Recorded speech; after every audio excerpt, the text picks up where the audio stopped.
दिल लगाया क्यों था, जब डरना था जमाने से दिल लगाया क्यों था। ओए हरामी मेरी जिंदगी में आया क्यों था, ओए हरामी मेरी जिंदगी में आया क्यों था।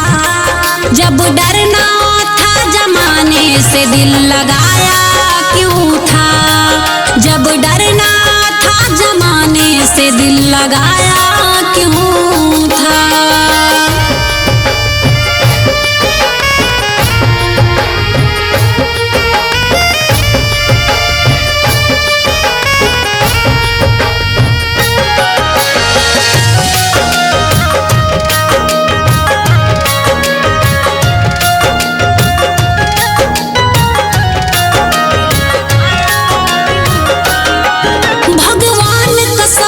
सकल तेरा ना देखूंगी, तू कुत्ता है यही सोच के तन्हा जी लूंगी।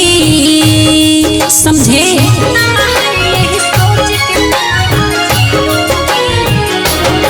भगवान कसम अब सकल तेरा ना देखूंगी, तू कुत्ता है यही सोच के तन्हा जी लूंगी। ओ बुझ दिल मुझको पागल तू बनाया क्यों था, वो बुझ दिल मुझको पागल तू बनाया क्यों था।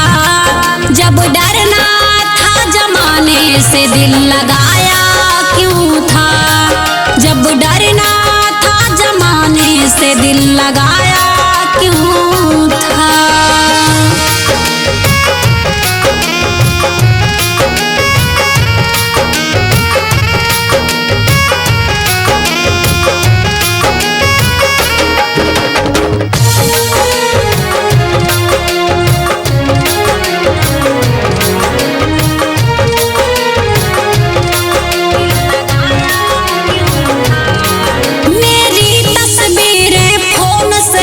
हटा देना, बेवफा हो गए हो दुनिया को बता देना, बेवफा हो गए हो दुनिया को बता देना। मेरी तस्वीरें फोन से अपने हटा देना, बेवफा हो गए हो दुनिया को बता देना। मेरे बारे में घर वालों को बताया क्यों था, मेरे बारे में घर वालों को बताया क्यों था। जब डरना था जमाने से दिल लगाया क्यों था, जब डरना था जमाने से दिल लगाया क्यों था।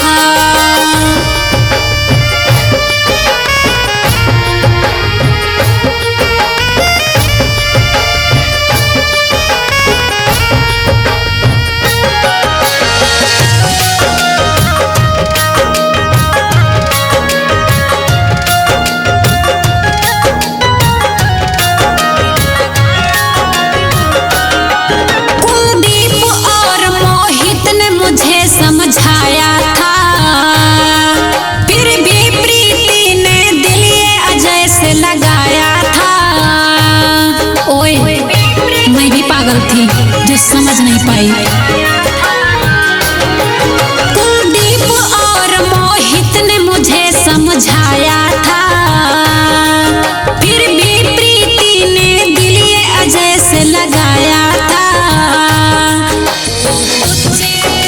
दिल तुझ पे पगलाया क्यों था, तुझसे मेरा दिल तुझ पे पगलाया क्यों था। जब डरना था जमाने से दिल लगाया क्यों था, जब डरना था जमाने से दिल लगाया